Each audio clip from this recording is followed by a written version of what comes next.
Good morning, Team ET. We've reached the end of quarter four, which also means we've reached the end of the first year of our podcast program. So, as you know, it's called the ET Project. ET, for those that don't know, the uninitiated, stands for executive talent. And you see on the screen, I've put the 3 levels of executive talent that we'd speak of. Now, for each company, it may be a little bit different in terminology, but essentially emerging talent, young, starting in your leadership career, maybe up to 2 or 3 years. So emerging talent. Then we move to the mid-level talent. So these are people looking after divisions, departments, etc. And then through to senior executive talent. This is those people looking to move into that top 1% of the organization, to become the vice presidents, to become the directors, to become C-suite executives. And regardless of where you are on the journey, the whole point of the ET Project is to be able to bring you value through the guests that we invite to the show, that share their journey, that share their insights and learnings, their experience from their own careers. That's the whole purpose of the ET Project. Now, today we're sitting here on a podcast. We have 3 different avenues, if you like, under the ET Project. We have the podcast, and as you can see on the screen through the icons, we also have the ET Live, ET Project Live. That's a slightly different variation of the podcast. So I don't bring as many guests onto the ET Live, ET Project Live. It's more about looking at areas of interest or areas that we're focused on for that month or for that period with our different campaigns. And then, of course, we have the ET Project Challenge. And that's every quarter we release a 2, 3, 4, or 5-day challenge that's free of charge, and all of the ET Project is free of charge. But the challenge is really there as a means of you gaining a deeper understanding on a specific topic. So, for instance, we started this year looking at stakeholders and value creation. We then moved into storytelling. Next up, we'll be talking about facilitation, and I believe the last one for this calendar year will be about sales. So that's what the ET Project's all about. It's about bringing new insights to you free of charge, no cost, through our podcasts, our live broadcasts, and our quarterly challenges. And as you can see, this is quarter 4 for our podcast. It's the end of year 1. So we're celebrating our 1st-year anniversary. And of course, in doing so, what I love to do at the end of each quarter is to do a recap on the guests that we've had on this journey with us in the last quarter, or in that current quarter. So that's where we're going to start, and that's where we'll kick off with today. And as you can see on the screen, we have the wonderful Melina Rigos. Melina is sitting in Baja, Mexico, and she's a rebel entrepreneur, a visionary, and the founder of a very interesting organization called Unhustle. So she's on a mission to disrupt the status quo and to revolutionize the way that we live and work, to design sustainable live, work, and play success, but leaving behind the stress and the burnout that typically goes with our corporate environment, right? And so Melina's become somewhat of a thought leader on the future of entrepreneurship, as well as well-being, mental health, and not only well-being as we know it and talk about it, but also focused a little bit on digital well-being and the future of work. And she was awarded, through this focus, she was awarded a seat at the World Economic Forum agenda at Davos. And if any of you know me, you know that I'm an avid follower of the WEF, and it brings together so many thought leaders, leaders of corporate, leaders of industry, leaders of politics from around the world every year. And they also are very active throughout the year. And in this case, Melina was invited to come and sit on a panel and talk about her thoughts around how we deal with mental health and stress in the workplace. She's also been awarded the People's Choice Award at the Wisdom 2.0 conference and shared the stage with some of the biggest business luminaries in the world to activate change on a global scale. Incredible lady, and she's even introduced her own World Unhustle Day, I should say, not hustle, World Unhustle Day that we celebrate each December. So, great way to start off our journey at the beginning of this quarter in April of 2023. So thank you, Melina, for the conversation. All right, then we move into the cultural intelligence expert, if you like, a colleague of mine, because we're working in a program together, Mr. Liu. Liu is based in Horsham, so I don't know how many of you are geographical experts. So we're traveling with each of our guests. We travel around the world, right? And I make a point of it, introducing each guest to start by saying, today we're traveling to, or we're visiting our guest in this location. Now, the aim is not to impress upon you how broadly we're covering, but to really give you the insight that people we're speaking to provide perspectives from different backgrounds, different cultures, different industries, and we're bringing you this broad perspective on purpose so that you get insights from leaders, really diverse backgrounds. So hopefully that isn't lost on you as we go through, but there is a ICF certified cross-cultural intelligence coach. He's a project manager, a mentor, trainer, and facilitator. He coaches managers and leaders working in cross-cultural contexts to build trust, communicate effectively, and deliver results. All right, so as you listen to our conversation, you'll know that he goes into the detail. He's very intuitive when it comes to elements of self-awareness when we're dealing cross-culturally. His wife comes from the UK. He's Chinese. My wife is Chinese. I come from Australia. So we have that common bond as a starting point. But, Liu coaches people on management, leadership, career development. He's someone who really helps you to imagine a greater possibility for yourself, as well as gives you ways of achieving it and supporting it. So very insightful gentleman, plenty of real life experience and examples, as well as ways of overcoming the challenges that we all face as leaders as we walk this cross-cultural tightrope. So a great second episode, great conversation, very insightful.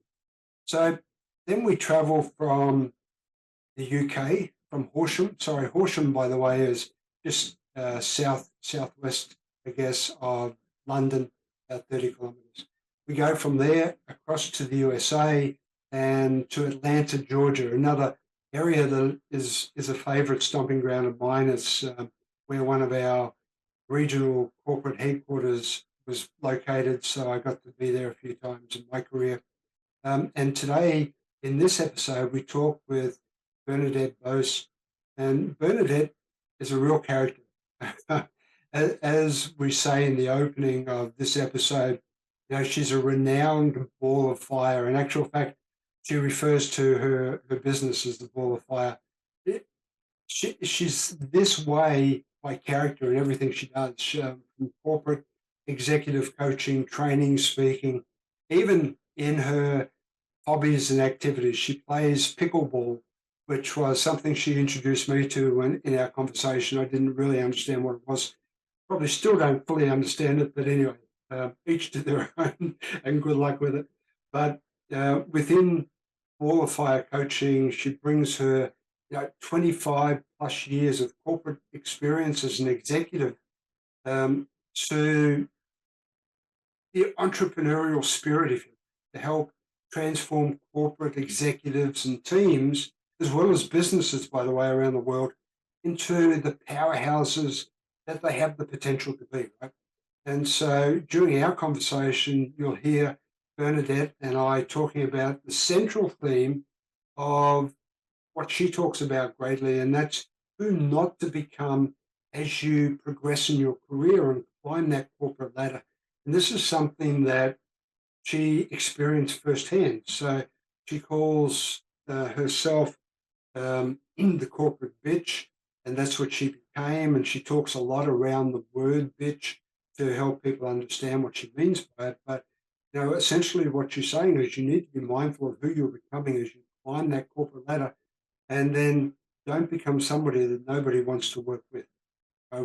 You'll hear me talk a lot in our shows about toxic leadership. This is essentially what Bernadette was speaking about. So she's worked really hard ever since, realizing that she became that, to alter that image. And as she will tell you firsthand, once you establish that, it's really difficult to get rid of that label. So then from Bernadette, we move from Atlanta, Georgia, in the USA, we move to Bangkok, Thailand. We catch up with a real character of the opposite gender, Ronnie Teja. And Ronnie is Indian by birth, a real interesting guy to get to know. He's got so many life experience stories. He grew up in what's probably classified as a middle class family, but in a reasonably well-off environment compared to a lot of his colleagues, and therefore he got to go to some of the better schools and colleges. He started to study in the UK at London Business School of Economics, if memory serves me correctly, and he was really getting into it. He was studying as a digital marketing expert or a marketing expert, only then to find that his parents moved to Canada and requested that he join his sister and his parents over in Canada and leave his studies in the UK, which at the time was quite an upheaval for him. And he arrived, I think, at the age of around 22 in Canada with nothing. So he had to start from scratch. He was of Indian descent, living in a foreign country, not really understanding the culture, and needing to earn money straight away pretty much because, there they were starting afresh in a new foreign country. So I think he started, maybe it was strawberries, maybe it was blueberries. I'm not 100% sure, but the advice he got from some of his Indian family associates, let's say, that had also migrated to India was, head down, buckle up. You've got to make the money, so work hard and do it. And that was one of the things that he valued the most was working hard and putting in the effort.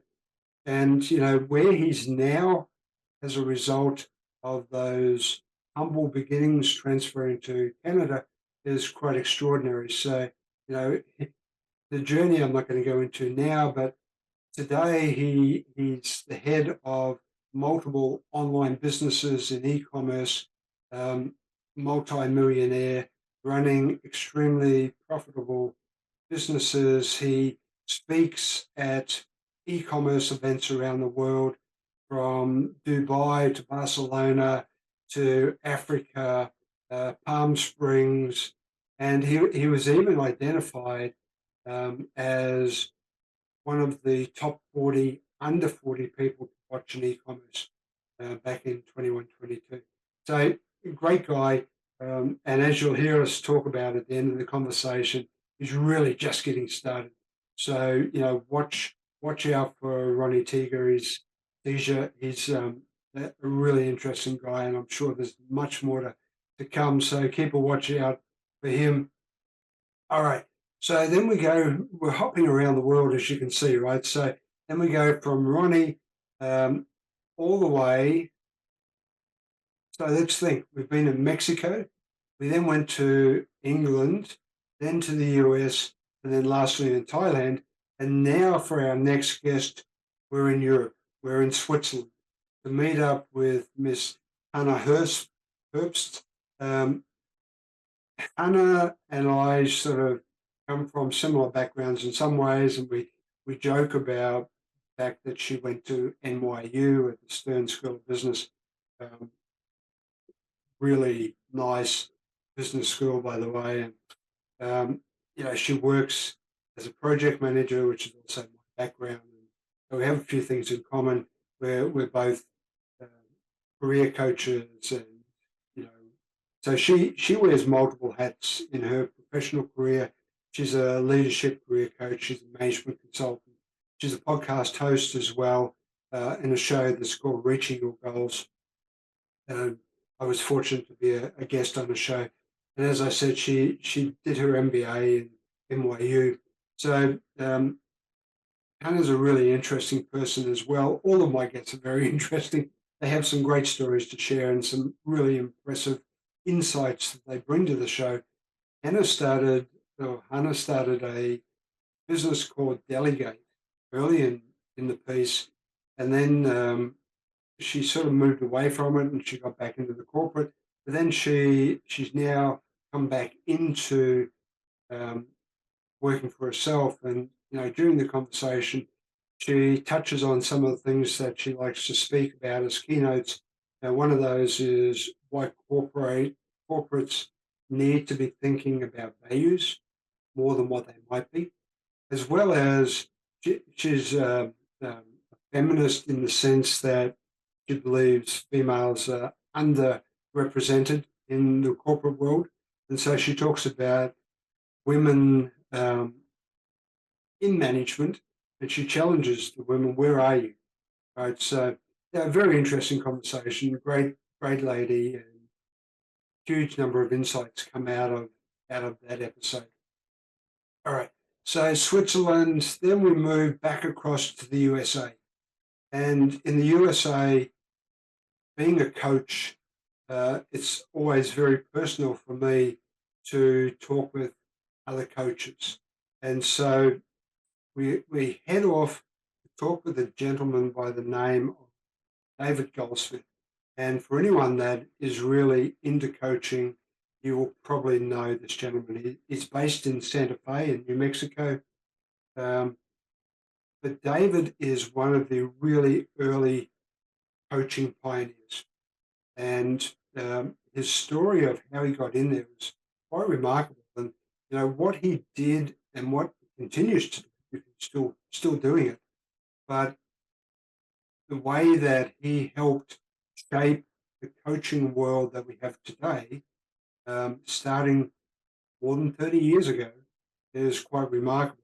And his mission, of course, is to grow the quality of coaching and leadership worldwide. And my own observation is he's quietly chipping away at that target and making huge impact. We go all the way back to almost the beginning of 1990, where David teamed up with another legend, Thomas Leonard, with the Coach 100 corporate, and served as the first president of Coach University. This is more than 30 years ago. This is when coaching was really just something that was thought about at a very high level, not practiced by many. We had Peter Hawkins, we had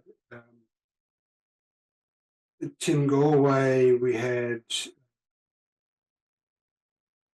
name has escaped me, it'll come to me in a moment, but gosh, it'll come to me.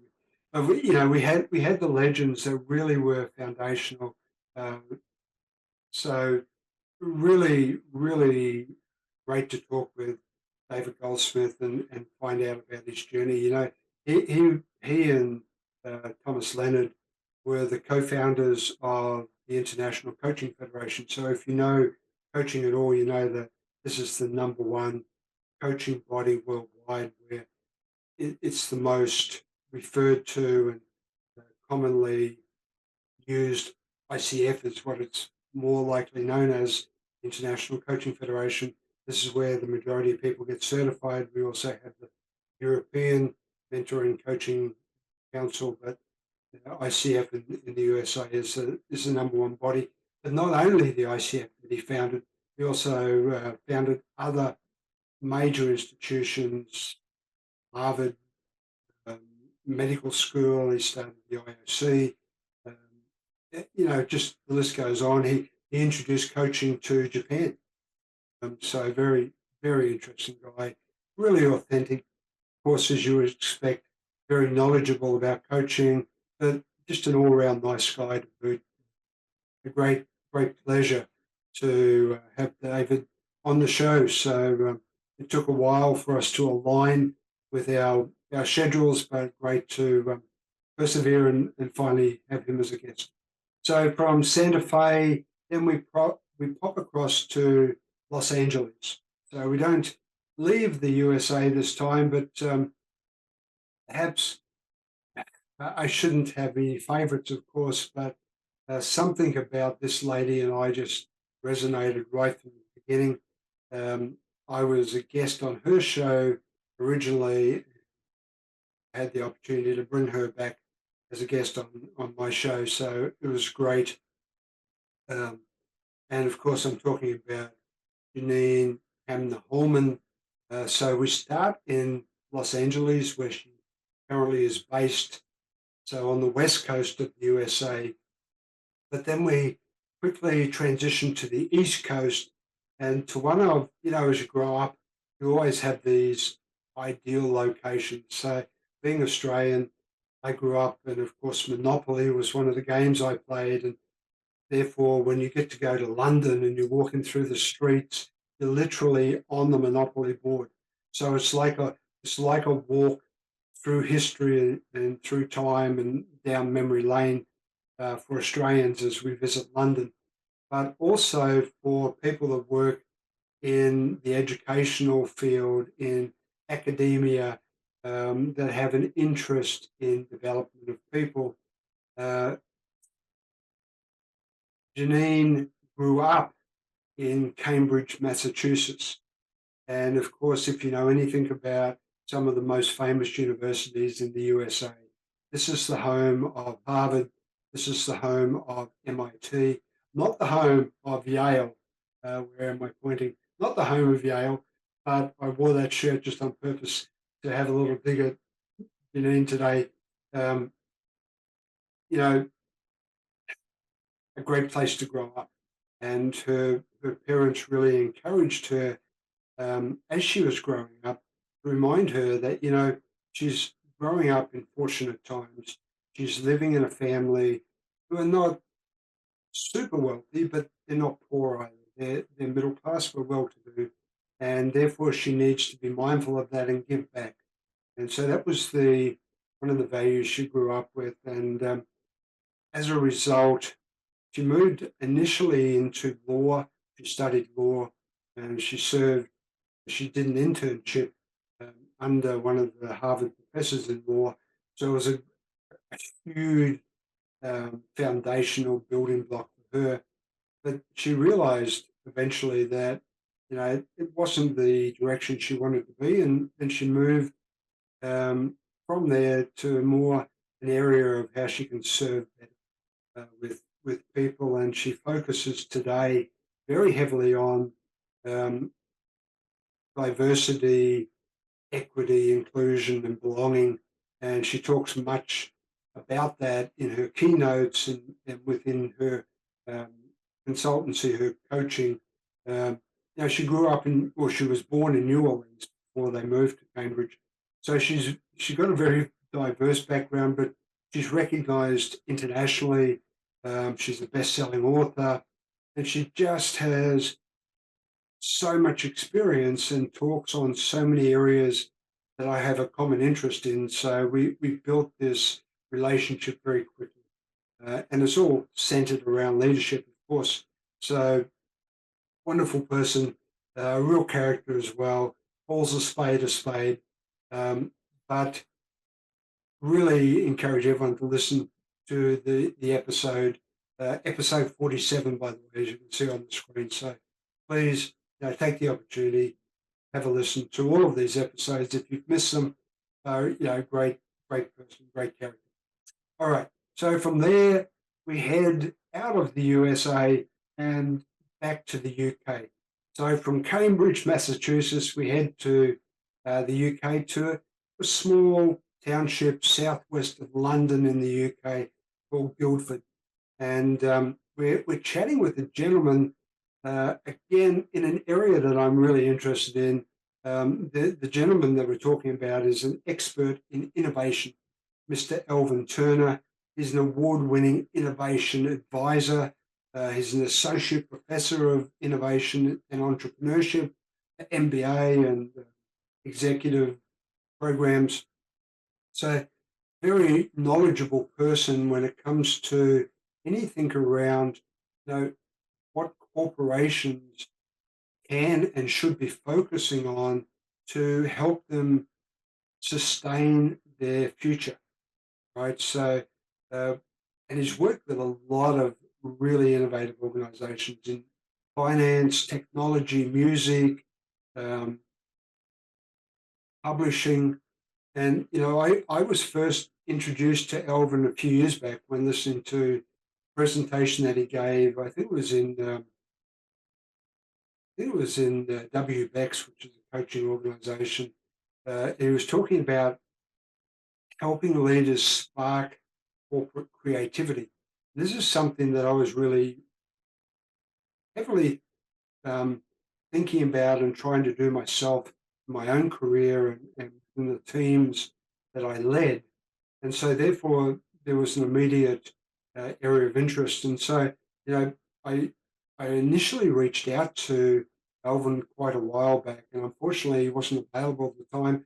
So again, it was great to be able to connect eventually and bring him onto the show, and really thrilled to listen to the insights that he shared with all of us around this area of innovation and creativity, and the steps that we can take to make sure that we help our companies and our organizations become sustainable through innovation. So, really interesting conversation, as they all are, of course, but very, very informative. All right. So then we're back to the USA. And I think on the day that I first spoke with our guest, I happened to have on my Duke T-shirt. Right. So if you don't know the background, I mean, I'm an avid lifelong learner. I just have this insatiable appetite for learning, and it's evolved over the years. And what I really like to do today is I like to pick short course, maybe 7, 8, 10-week programs from different universities around the world. And I'll typically pick a couple from leading universities, and then I'll pick a couple of second-tier universities. And this is what I do continuously throughout the year. And so I when I do that, I then go out and I purchase the T-shirt.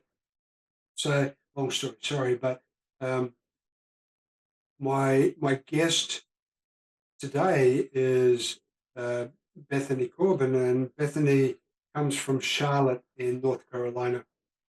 And I happen to have my Duke T-shirt on now. Of course, we're in the same state, but Bethany didn't study at Duke. So there was immediate connection, but also rivalry. And really interesting character, as they all tend to be. But Bethany is, she's a healthcare innovation and femtech attorney. So really very topical for where we are at this moment. If you think about technology and the changes, the radical shift that it's creating in all industries around the world. And um, Bethany's focus is on femtech, which is the female impact, or the impact it's having with women um, in technology. And she's an attorney, so she gives a legal perspective to some of the things we need to be thinking about as leaders. So her mission is to help thought leaders um, revolutionize the global women's health sector, right? So if you listen to our conversation, you can really hear my naivety when it comes to certain areas uh, of HR and legalities, but a really knowledgeable person. If you take the opportunity to follow Bethany, you'll see she's really well regarded. She speaks at a lot of seminars, conferences around the US in particular. Um, she's the founder of an organization, a business called Fem Innovation. Um, she is an advisor to clinicians, to politicians, and to advocates to help them transform, disrupt, right, the standard care delivery for women health that we see today. Right? So through specifically tailored legal and educational programs that she offers. So really impactful. I want to say knowledgeable, but with a real air of legality behind what she talks about. So I joke about the fact that now I know who I'm going to whenever I have any doubt about whether introducing a new app into our business is going to give me any legal headache in the future, or is there anything I need to be thinking about it before jumping on board, right? And that's a shot across the bow for all leaders with such diverse opportunities for all of us now to engage and bring on board new technology and really try and become trailblazers. What are the legal ramifications we need to be thinking about? And in particular, from a health perspective, when we talk about mental health and physical health, what are some of the things we need to be aware of? So, great episode, great conversation, um, and really a lot of value for leaders to take away. I'd encourage all of you to connect with Bethany and just follow what she's doing. It may serve you well going forward. All right, so we're into it. We're, we're around. I don't know how long I've been rambling here, but let's keep going. The next person, really another great person that I have a strong connection with. And we share some common traits, but not really the reason this guy is so genuine. Um, so we're staying in the USA. We're moving from North Carolina, from Charlotte. We're now moving to Denver, the capital of Colorado, to the home of Mr. Terry Tucker.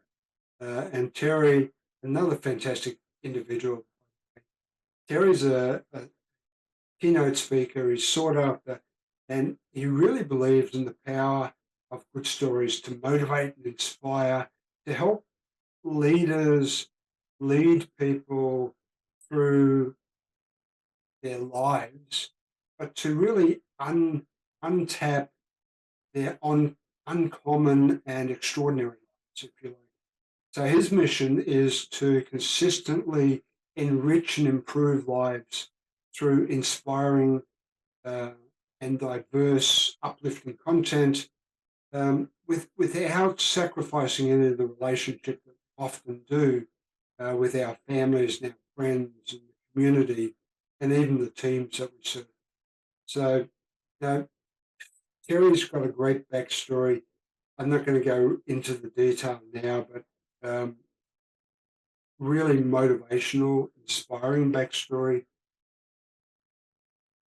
he's battling a cancer that just doesn't stop, and he's a survivor, so he's got a great attitude, and his belief is so strong, and he lives by his values. But it's a struggle every day, and he's constantly going through treatment and medication, which, uh, being a cancer survivor myself, some of the treatments that we've been through, it really takes a toll on the body. And he's still going through it, but he's out there championing his cause and what his beliefs and the values that he lives by. He's out there to help enrich the world, and great individual. Wonderful to have him on the show, and I continue to connect with Terry. Had him on the live podcast as well on the panel talking about communication. So, interesting background. He was a narcotics undercover investigator. He was a hostage negotiator. Really strong communication. So, wonderful person. Fantastic that I had the opportunity to connect with him, as it is with everybody. All right, so then we move on to our penultimate for this quarter, our Top Gun episode, if you like. And we move from Denver, Colorado, across to Las Vegas in Nevada, and we meet up with a gentleman who is literally the Top Gun, or was in the Air Force, in the military. He's an ace pilot, Mr. Joseph, and he has a nickname, Chronic. So he calls himself Joseph Chronic Van Dusen. And really, I could list all of his credentials. It would take me the next hour. But if you were to find him today, you find him somewhere in the air, piloting or captaining a 787 Dreamliner somewhere in the world. That's what he's doing. It's his part-time career today. He also has his own organization. That's how I got to meet him. But his backstory is what really makes Joseph such an interesting character. I'm sure you've all seen pictures and heard stories about the stealth bombers, the B-2 Spirit stealth bomber. Well, each one of these aircraft costs something like over $2 billion US dollars. And they've been around now for about 30 years. And in that 30-year history in the US, there's only been 600 hand-picked pilots ever to fly these planes. Right? And Joseph was one of those 600, but through his career raised up to the level of being an instructor of those hand-picked pilots. So the elite of the elite. That's why I joke with him, there's a lot of publicity around the US military and people like Jocko, people like David Goggin, etc. I joke with him that there's no real notable person in the media, at least in social media, about coming out of the Air Force. So I joke maybe he's the person to fill that void. But he's been flying for 20 years. Interesting backstory.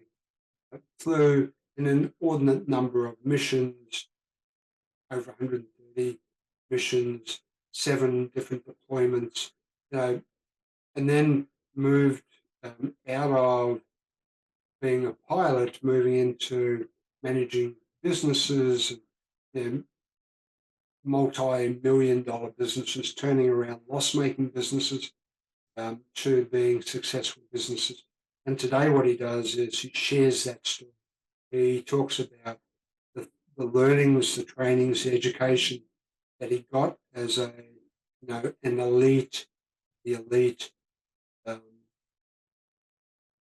bomber pilots, and the learnings that came out of that as well as the business corporate learnings that he took away from being a leader.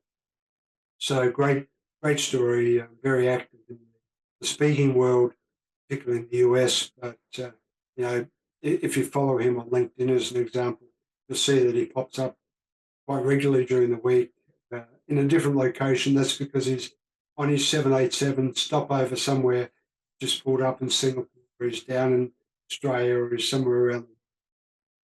Interesting guy. Great to tap into his knowledge and his wisdom and theories that he shares with the audiences that he's. All right. And then that brings us to our final guest for the quarter. And we go from Las Vegas to Kansas City in the USA still. Kansas City, it's quite interesting, right? So Kansas, as I understand it, I'm not an expert on this, but Kansas City, as you would think, would probably sit in the state of Kansas, but it's not the case. It sits near the border of Kansas and Missouri. It actually sits in the state of Missouri, as I'm led to believe. So we head over there and we catch up with a very interesting lady, and for different reasons, but by the name of Miss Payton. And Kara is an author, motivational speaker, authenticity strategist, subconscious reprogramming expert. And if any of you know me, you know that one of my mentors was Tony Robbins, has been for the last more than 30 years. And Kara actually worked with Tony Robbins, building volunteer teams, etc., traveling around the world with him. So she got to experience Tony's insights and education. And, there's stories out there about anyone that works in Tony's team, how fortunate they are to, the learnings that they take away. And Kira is one of those people, not only working with Tony Robbins, also with many other modern day legends, if you like, in the personal development, motivational space. So, she's got this huge background of personal experience, being educated, and coached, and mentored by some of the world's greats today. So she brings a lot of information. What I found really interesting with Kira is she's not just taken what she's learned from these people, these greats, she's actually then gone deeper with it herself and built her own ideas and presents it so eloquently and insightfully that it's really, I would love to have spent much more time with Kara, just understanding some of the wisdom. She talks very much about the holistic whole body approach rather than just the mind, the thinking. So she combines the thinking and the emotional and looks at it somatic as well as the physiological. It's the psychological, sorry, and the physiological. So it's very much a holistic process. So, really interesting conversation. Love what she had to say, and she really helps people to find their authentic self. But she has a great podcast she calls the Happiness Habit podcast. She's bringing out a workbook. I think it's in August from memory, called Re-Authenticated. So it's really a workbook that helps people that are struggling, whether it's with stress, anxiety, depression, etc. And it gives you the tools to start to work through those. But using the whole holistic approach, whole body approach, mind and body. So a very powerful conversation. Great way to finish off the quarter. So blessed to have these 12 incredible guests on the show. Hopefully, as we've gone through them, it's tweaked some memories, it's sparked some ideas. Please go back and refresh and reflect. And the great news is we're already well underway with our recordings. for the next quarter. So we're already fully booked for the next quarter. We've recorded probably more than half of the next quarter already. And we have some fantastic guests coming up. I can't wait to bring them to you. But, as we dive into this new year, second year of the podcast, one of the great takeaways for me is the amount of wisdom that sits out there with so much diversity, so much willingness to share their insights, their learnings, their experiences. And, I learn every week. I learn so much. So, for me, if you look at my character traits and my values, I have 3 key things that I try and achieve. I want to be a curious listener. And this podcast brings that to me in leaps and bounds. I want to be somebody who's a knowledge broker. And again, this podcast satisfies that by sharing so much knowledge. I need to be able to simplify it in my own mind, which then satisfies my third area, which is the thought leadership. So for me, being able to take the knowledge and parcel it, put it together, and then be able to explain it in a way that others can also gain benefit from it, that really fulfills me greatly. And so that's why I love doing this podcast and the live broadcast when we have guests on there. The whole programs, every program we bring, I get to meet new, interesting people. So my life is pretty good at the moment. So with that, I'm going to leave you, team. We're sitting here under the umbrella of coaching for companies. We have the ET project. We have the ET Academy. It's such a well-grounded, foundational organization, and we're all about serving you as executive talents. I really look forward to what the second year brings. So with that, I'm going to sign off and say thank you very much for listening. Sorry if I've dragged on too long, but I hope it was a great recap for you. And please go back, check out the episodes. You can find them on most platforms. You can find it on our website. So good luck with it. Look forward to catching up next quarter, and bye for now. So what are you waiting for? Hit the subscribe button below and click on the bell icon so I can pop up in your feed occasionally with a great tip for your ultimate growth.